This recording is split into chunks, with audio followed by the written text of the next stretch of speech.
Nasa 28,000 talampakan siya sa taas ng bundok Everest nang magyelo ang kanyang oxygen line.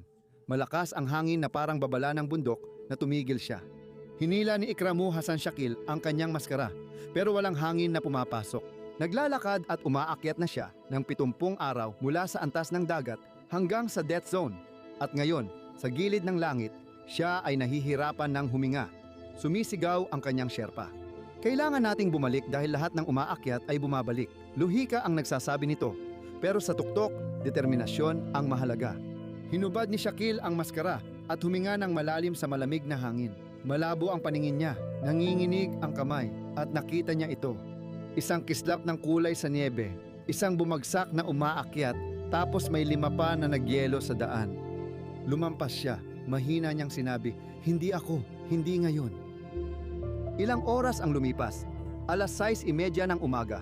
Nagliwanag ang ulap. Itinaas niya ang pula at berdeng bandila ng Bangladesh sa tuktok ng mundo.